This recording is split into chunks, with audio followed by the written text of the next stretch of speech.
Good afternoon mga ka-farmers. Nandito tayo ngayon sa Barangay Purais, San Jose, Nueva Ecija po. Nandito tayo sa Sibuyasan, kasi dinaanan natin si Sir. Anong pangalan mo, Sir? Orestes. Orestes. Binigyan natin ng sample si Sir. Patitesting natin itong sa Sibuyasan nila. Kasi ang problema nila dito, yun, medyo may paunti-unting uod na rin, Sir, ano?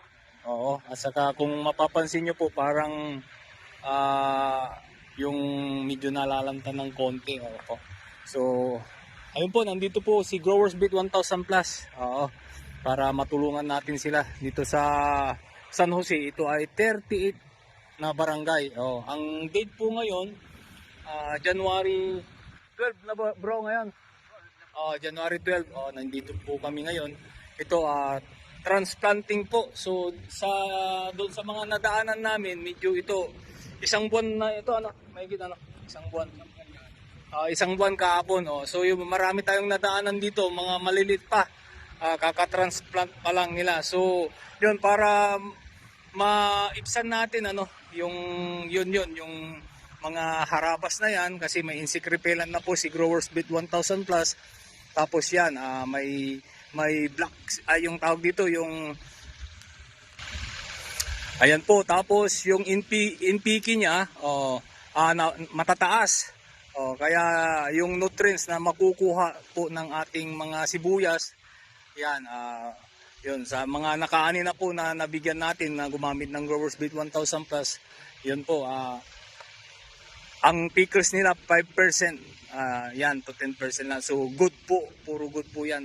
Mas marami po ang good kaysa yung pickles niya po. So ayan, nandito kami sa Nueva Ecija, sa may San Jose, kasi 30 na barangay.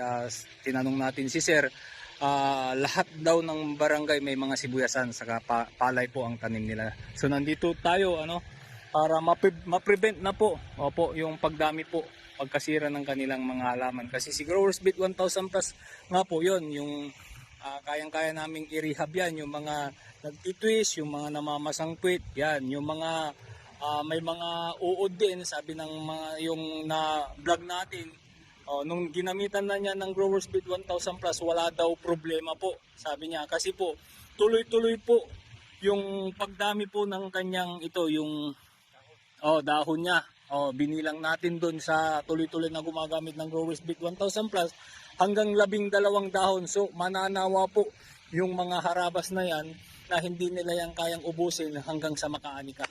So ayan, nandito po kami para tulungan po kayo. Nandito si Growers Beat, nandito na sa San Jose po, mga taga San Jose po. Tumawag na lang po kayo sa akin po at i-refer po kayo. Ang aking contact number, si Joel Caburao, Marketing Director, 0951-668-3426. Yan po, tumawag po kayo at mayroon po, i-refer ko po kayo. Mayroon tayong mga kausap na dito na pwede nating lapitan po. Kaya mga ka-farmers, ito po ang aming update dito sa San Jose, Nueva Ecija. Ayan po mga ka-farmers, to God be the glory po. Yan, God bless us all po. God bless the farmers of this land.